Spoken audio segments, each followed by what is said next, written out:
Hello, veterinary friends. Welcome to the Veterinary Life Coach Podcast. Today, I have a very special guest for you. His name is Tom Equels. He's a decorated Vietnam combat veteran, lifelong horseman, and author of The Horseman's Tale. Tom's powerful debut novel explores the healing bond between humans and horses and the journey from trauma to transformation. He draws on his real life experiences as both a soldier and a horseman and shares how horses helped him rebuild trust, rediscover peace, and inspire others to do the same. And I'm delighted to have you here today, Tom, and delighted to meet you. Thank you for coming to the podcast. Well, thank you for having me, and it's a real honor to be able to participate in the great work that you're doing to help people, in your field heal and become healers at a level that enhances what you get in school and even in the first few years of practice. Right. And if you're a horse person, you've dealt with many veterinarians, I imagine. That's So you true, know and us well. well, and anybody who's been a horse breeder and owner, over a period of years, there's a lot of veterinary activities you do on your own. Well, To get, absolutely. Yeah, you do a lot of things that we do that you can do for yourself, huh? well, it's not just that. It's you get you learn how to do certain things because Right. You have it's to. well, vets are not always available at two Sure. o'clock in the morning or whatever when you're Absolutely. having an And they don't want to emergency. be available. Yeah. So every person that I have on my podcast, my first question is to tell me their story. So I kind of like to hear your life story, how you got to where you are today. So you can start wherever you want and tell me as much as you want, and I'll jump in with questions. Okay, I'll do my best to keep it brief, but I'm 73 years old, so it's a long story. It doesn't have to be brief because I've got all day. So you All just right. tell me as much as you want. I'm interested in all of it. Okay, well, and I'm going to sort of focus on the animals Sure. and their impact. I lived in Western Pennsylvania until I was about 13 years old and moved to Florida. But from the time I was a boy, we had horses, my grandfather and my father, and I started riding at a fairly young age. My father taught me from the saddle when I was. I see a picture. I have a picture from back then. I think I was probably about 2 years old. I think I Nice. have it right here. I don't know if. Oh, that's awesome. Yeah, you Well, were tiny. yeah, but but I always had a relationship with horses as well as with dogs, and I had a particularly good connection with animals. Worked well with them, and so that they've been a part of my life pretty much for all these 70 some years. And I think that I built into the story, The Horseman's Tale, some of the life lessons that I learned from the horse and canine partners that I've had, as well as from my general education and other life experiences and working with a lot of people that I respect who had great insights, especially related to psychological issues. When I got back from Vietnam, I got my bachelor's and master's of science, and then did my PhD pre dissertation work. Then I ended up going to get my Juris Doctorate at Florida State's Law School. But during that PhD program, I specialized in therapies related to offenders. It was related to criminology and studied, different psychological therapeutic approaches for criminals and how to adjust their behaviors. So I always, I think I learned a lot then, and I built some of that into the novel as well. Now, Now, is the novel somewhat fictionalized, or is it all true? the novel is fiction, Okay. and I used life experiences, of course, to imbue that fiction with sufficient realism and emotional content, so as to be believable. Right. Um, I've had people who've read it who think that what I said in the novel actually happened, like Yes, verbatim. yeah. And I, and I have to smile because I'm tempted to say, what part of fiction don't you understand? The protagonist has a different name, that kind of thing. Right, right. But at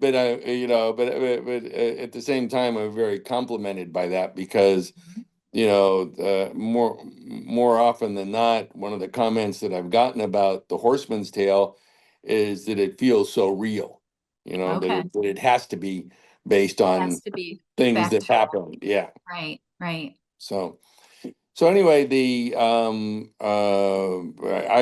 I went into the Army when I was 18. It was during the Vietnam War. I was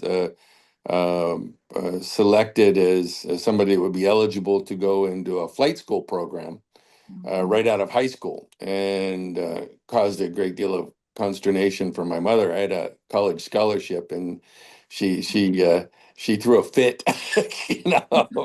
And nobody wanted their son going to Vietnam. But I was kind of headstrong, so You and didn't I listen to her, like yeah, any true 18-year-old, right? that's right, that's right. But I flew Cobra gunships in Vietnam, and some 300 combat missions, a little over 300 combat missions. And fortunately, I came back, more or less intact, and a few scrapes and burns and things like that, but Right.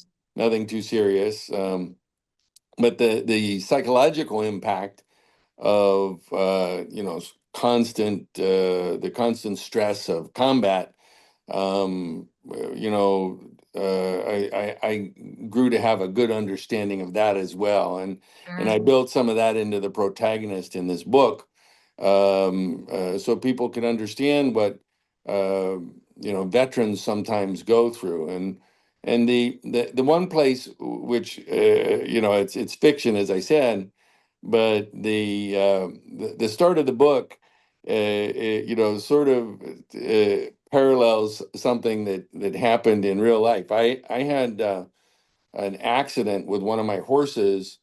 It's been maybe 3 or 4 years ago, where we were riding in the forest, and the ground collapsed, and one of his hoofs went down into the ground, and he flipped over, just an immediate somersault. Fast. Yeah. Fortunately, the horse was okay, because, as I tell everybody, I broke his fall. I, I He I'm fell such a on good you. I'm such a good rider that I was still in the saddle when we landed upside down. so, Wow. so I had what's called an open book pelvic fracture, which is very, very serious. Yeah. And after I got out of the hospital, it took a few months to be able to get completely back up to speed. And and once I was able to use a walker, I would just go into I had a lazy boy recliner, and I'd watch television, I was able to work 6 7 hours, and then go home, sit myself down, and there was a CNN special called "The State of Hate," which was all about the resurgence of the Ku Klux Klan and all that, which is sort of relevant today, Sure. even more so. And I related to it because when I moved down to Florida, it was just at the time when desegregation was starting, and I was my first year of high school in Florida was the year they desegregated the high school. So I remember the hate speech and the violence and the tensions that Yeah. that caused, and then it was followed up by a commercial for Camp Lejeune Claims Act, which many people don't know about this, but there was water contamination at Camp Lejeune for like 30 years that was hidden, actually actively concealed, and people were dying from birth defects, severe birth defects, cancers, things like that. And President Biden signed the Camp Lejeune Claims Act into effect, allowing people to file a claim for a 2 year period because even though statutes of limitations had run, because it had been hidden, it would seem like the fair thing to do. Right. And I was watching that commercial, and I thought to myself, if I was a Marine and lost somebody, back then because of this misconduct, I mean, yeah, it's nice to be able to file a claim, but I mean, I think I would just explode. Right. And Right. and Because and it's I so got the unfair. yeah, and I got the idea for the book to create a protagonist who's a Marine Corps veteran who has some PTSD issues and uses journaling therapy as a therapeutic approach.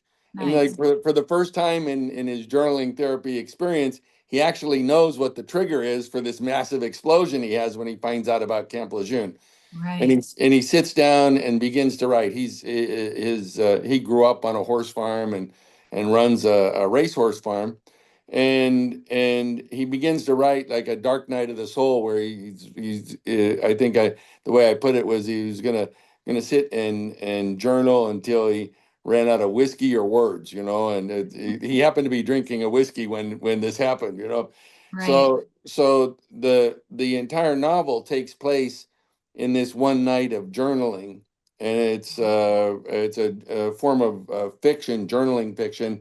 It's not very common, but if used effectively, it can be compelling, and you do have a sense that the person is conveying what's on their heart, on their mind at the time. Right. And this is your first novel? Yes, it is. I'd never written a novel before, but because of the horse injury, I had some extra time on my hands. Okay. So- Is it so is it is it something that you always wanted to do, or was it just, oh, I got to sit around a lot, I might as well write? Like, how did that come about? Well, I've been a writer ever since I was young. I had articles published when I was in the Army, in Aviation Digest. Even the Army asked me to do an article for Army Aviation Magazine, which was just published last year. So I've written aeronautical articles, law Oh, articles, international relation articles, things like that, over the course of my career.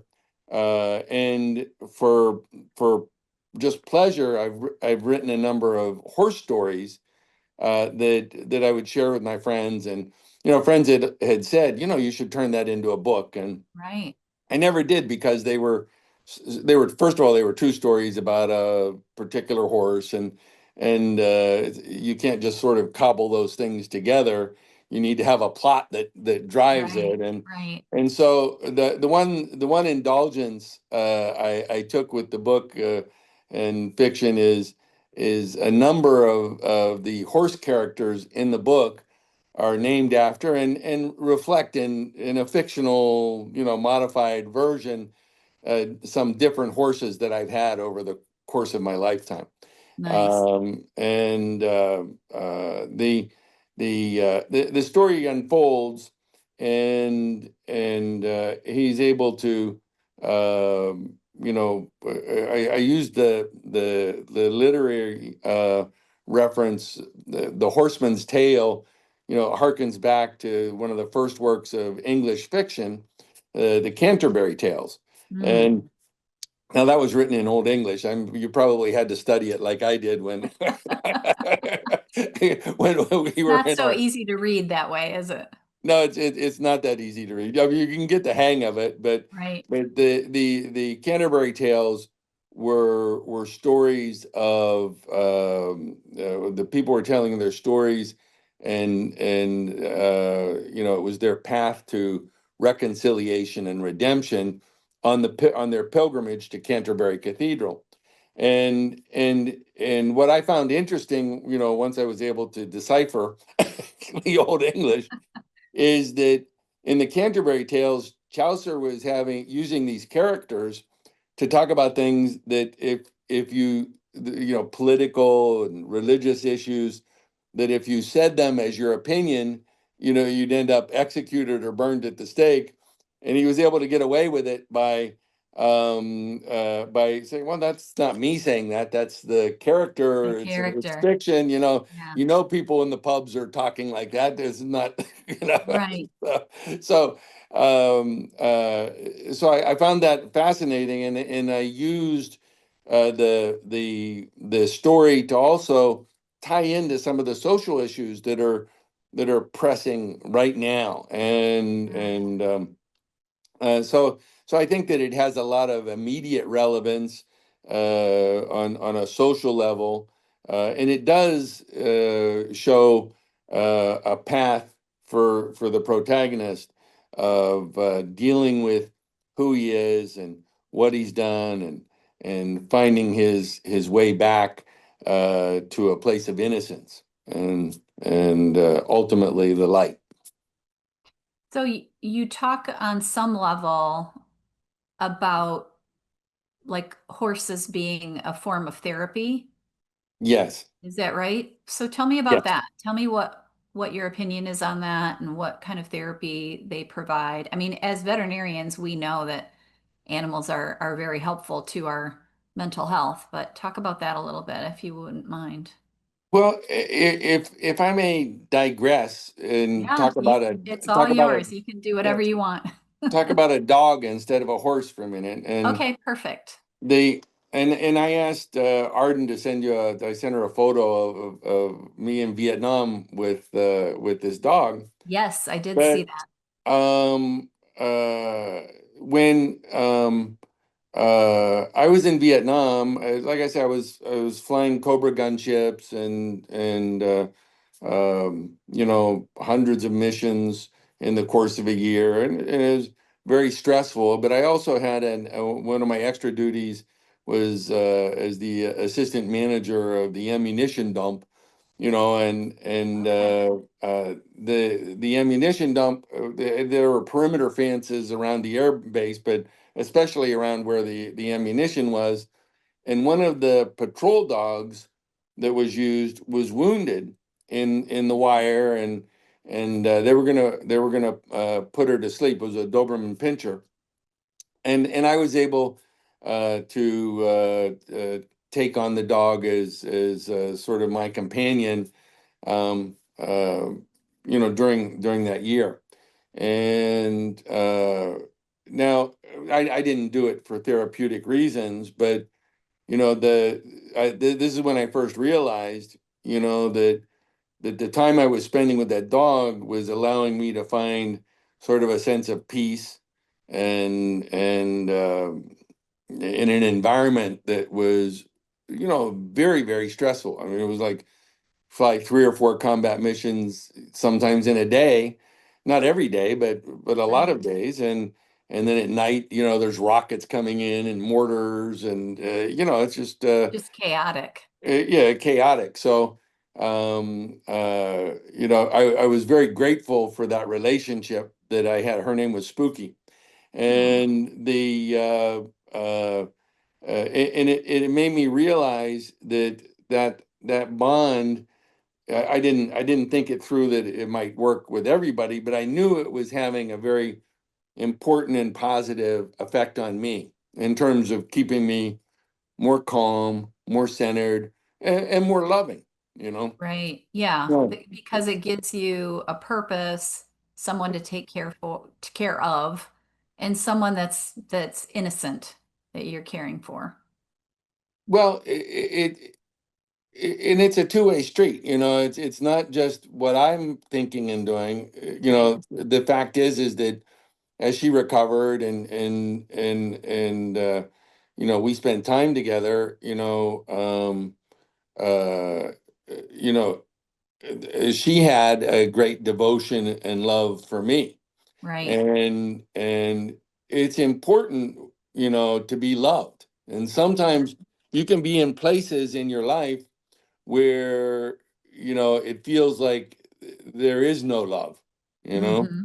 Yeah. It's so difficult, so bad, so Dark. dark, Yeah. So having that as a part of my life allowed me to, maybe be a different person than I would have been if I was just completely tied into that hard combat mentality.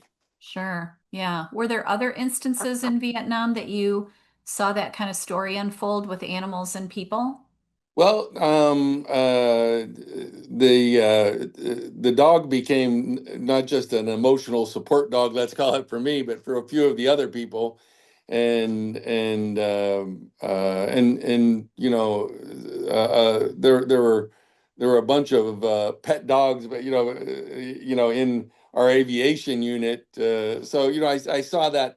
It probably it wasn't to the point where I could articulate it at the time, but I was seeing that same effect, with other With the other people. people and their dogs. Yeah. Yeah. So what about the horses when you were a kid? Because you said you spent a lot of time with horses. What do you think that did for you growing up, and how did that change your childhood, or did it in any way? Well, uh, when I was young, I loved to ride, and I did work at a stable that was near our house where we kept our horse. I helped take care of other people's horses and made a little money and exercised their horses, things like that. But one of the real joys that I had as a boy was getting on, it was my father's horse, but getting on the horse and just riding up into the hills of Western Pennsylvania, which are beautiful, and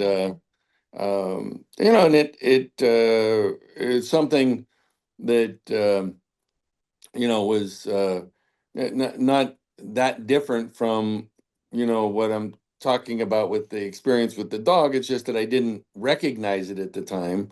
But Sure. there's when you ride, there's a sense of oneness, and the horse. It was a Tennessee Walker gelding named, his name was Cliff, a big sorrel gelding. Cliff, Cliff clearly loved me, and took good care of me. It was an important part of my life. Not important enough to defeat technology, though, because in Florida, when you were 14, you could get a motorcycle license, and Oh, once I got my motorcycle, I left see you horses later, behind. horse. Yeah, I'm going on the bike.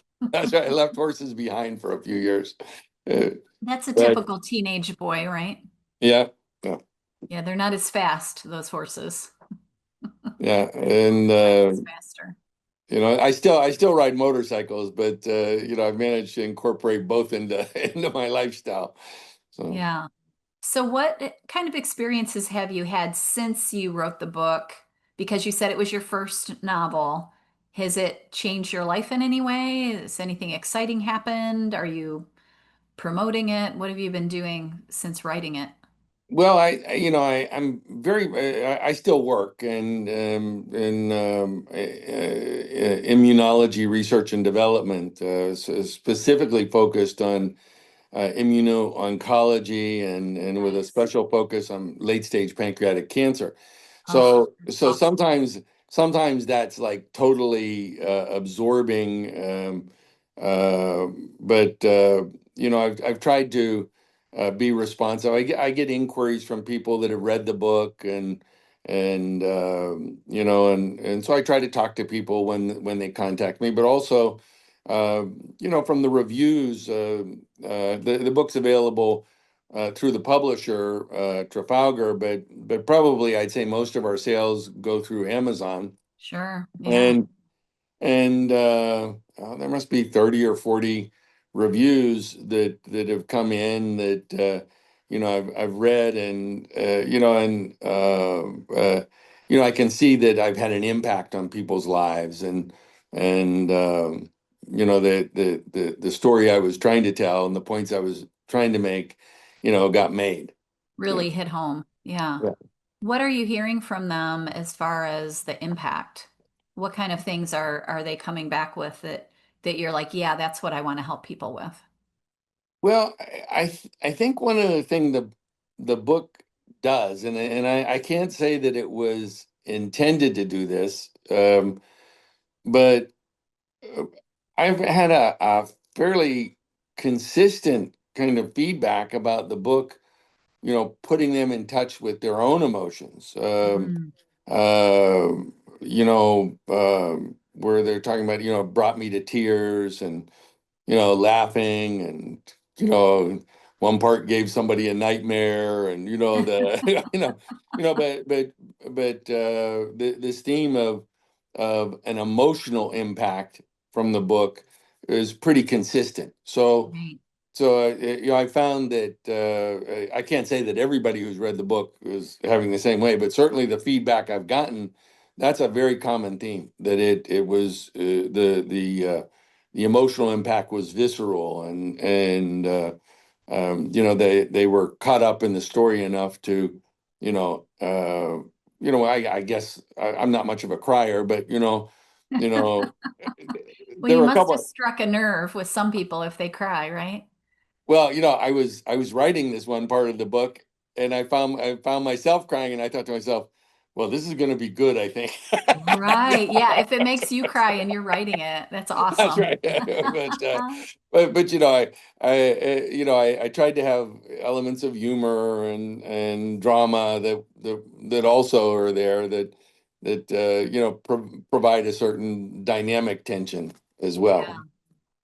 So, what drives you? You said you're working in immunology for pancreatic cancer and you're writing a novel. What drives you to keep working like this? What is the value in what you do and why do you do it? Well, may I call you Julie? Oh yeah, absolutely. Okay. Julie, one of the things that happened in Vietnam is, there's a lot of combat involves killing and friends being Yeah. killed Can't and imagine. being shot and things like that, Sure. right? Right. And I had this idea, as 17, 18-year olds do sometimes, that I understood why I was doing it, Right. and in terms of the idea that people should be able to have a free and democratic society, Right. You were and defending that and yeah, on the it's sort of like the sort of a John Kennedy approach to helping democracy to sure. flourish around the world.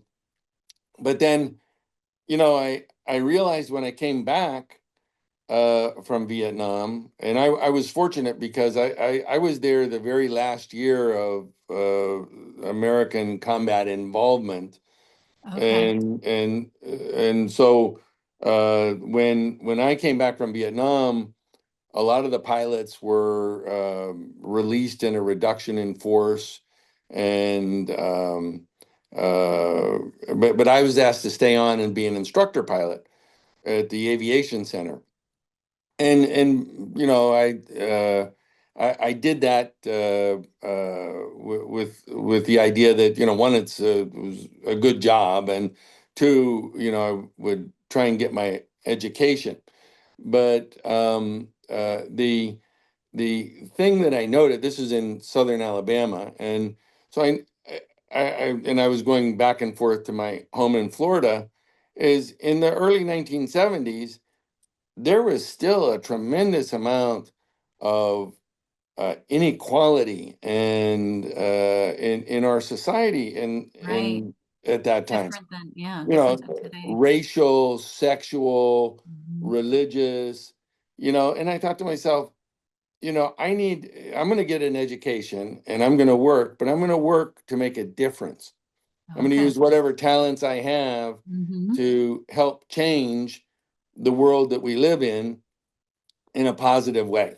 And I did that as a lawyer. I did a lot of social justice litigation and pro bono work throughout my career. And the work that I'm doing now in immuno-oncology is also, based upon the idea that I and we can make a difference, because there are some of these lethal malignancies that there is no therapy for. So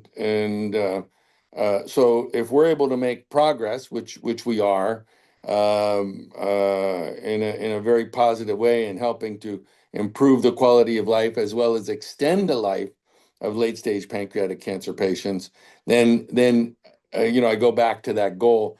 I'm here to make a difference. Yeah. And just like I wrote the book because I didn't want to sit around and watch TV every night for Right. 3 months. Right. I try and make good use of my time, even though I'm older and probably most people are already at my age are already retired. Yeah, but that's a good lesson for people to hear is that if you're doing things that feel useful and important and helping others, that you're going to have a fuller life. Yeah, I think I like to use the term richer life, Yes. because if you are engaged in making a difference by doing positive things to help others, to create a better world. Not everybody is able to do these grand gestures, or be president, or Right. a senator. Sure. But I believe the world changes by each of us. If each of us every day took the time to do something nice, something kind, something helpful for other people, the world would immediately be a different place, you know? Perfect. Yeah, for So, sure. so, I can't control what everybody else does, but I like to make that a part of my life and I how love I that. live. And Right. I'm by no means perfect, but when I can, to be able to, engage in an act of kindness or assistance, but also to do things using I think I was blessed with a certain intellect, and to take that intellect and apply it to problems that maybe have an even broader beneficial application. If you can, if you have the health and the mentality, make a difference that way too, and Right. and and your life will never be boring, that's for sure. Right. Right. And it's there's a lot of reward that comes from that when you see that you're making a difference. I think so. Yeah, that's an excellent lesson. So what have I not asked you that we should talk about or that I should ask you? Well, I think that we've covered a lot of the themes from the book, Of your book. certainly, Yeah. I'm and excited to read it. you know, I think that and well, my son-in-law is a veterinarian, Yes, as I yes. Tell mentioned. us about that. You told me that briefly before we got on the Well, podcast. Well, yeah, I'm very impressed by my daughter and son-in-law, because they've adopted a sort of it's a vegan lifestyle, and their attitudes about animals and how animals are treated are much higher level than what you see in other places. And in Sure. a way, it sets an example for me, as well, because I realize that so many people look at animals like they're a commodity, or um, a possession. you know Right. and and one of the things that I communicate in the book, and I use the connection, which is something I've experienced with a number of horses through my life, where feel a special connection, and you have a certain bond of empathetic and almost telepathic communication with a horse. Right. Yeah. But I try to convey that when that happens, that horse is not a piece of property. There's not going to be a divorce, or a sale, or anything like that. It's so powerful that it's a lifelong thing. and that's what, I think the lesson that that I've learned is, over the years, is that the animals that we, certainly the ones we live with, need to be treated with, respect and commitment, and they're not fungible, Right. or disposable, like a used Kleenex, Sure. and unfortunately, some people don't think like that. Right. Yeah. And so I was hoping to, by highlighting that relationship, maybe help people to understand that they too can have, a strong and long-lasting bond, with their equine partners or canine or feline partners. I only know about equine and canine. I've never been able to really connect with a cat Never had a properly. cat. Yeah, a lot of people say they don't get cats, but I think until you have a cat, it's hard to get them. But if you once you have one, then you understand cat people because Yeah, they're different. They're definitely different than horses and dogs, but it's a different kind of relationship with a cat. well, we have a house down in South Florida and the farm in Ocala, and you can't really have cats in Ocala because we have coyotes, and Yes, and you that'd know, be the end of them, right? well, yeah, cats and little dogs are like Right. They're low on the food chain. that's right. But well, we do have a couple cats at our house in the Miami area, and so but they sort of ignore me, and I'm happy to, Ignore them. no, they come over, I pet them, but it's like, That's about it. Yeah. but They're kind they of love independent. they love their mama, you know. Right, right, exactly. Well, Uh, this has been really interesting talking to you. Is there anything else we need to say before we start to kind of wrap this up? Anything you want to say to the veterinarians out there that are listening to us? If well, any of them are, you know, I'm sure I there's some out there. well, I've worked over the years with a lot of different veterinarians, Yes, you're a horse owner for sure, right? and I just want to say thank you, because the work that you do is so important, and especially when you're having an emergency situation, or Mhm. some serious medical issue for your pet, or your livestock, especially where you're connected, with this loving bond. You Right, need somebody there, to help, and I've always been very fortunate to have good relationships, where I've been impressed by the work that's been done, but also the commitment they have. And I was joking a little bit about the 2 in the morning and all that. You learn how to do certain yes, things, but right, the fact is that if I've got something that's at 2 in the morning and I can't fix, you know, somebody will come out to the right. farm and help. Get out of their And bed and drive out to see you, right? that's right. And Yeah, there's not enough money in the world, for that. That's about love and commitment to a profession that is very, very important in our right. society. Yeah, yeah, and I think we need to hear that a lot because it is so stressful and difficult. Well, this has been really interesting conversation. I'm looking forward to reading your book now that I've heard a little bit about it. I did look into it somewhat before we got on here, but I didn't read the whole thing. So I'm excited to read it.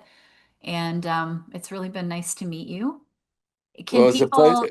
if people have any questions, is there a place they can find you or reach out to you? Yeah, if it's related to the book, the publisher has set up a LinkedIn page for the book. Perfect. I'm not super savvy on social media, but Let the uh, people take care of it, right? the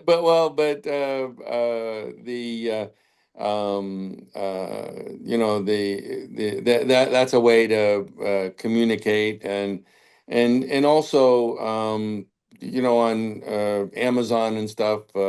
if I get reviews where they're say, they also are saying I have a question that I'd like to talk about. I try to do my best to be as responsive as possible. Oh, perfect. So people can get a hold of you there. So the name of the book is The Horseman's Tale, Right. Tale. Tale, right? And it's Tom Equels, Equels.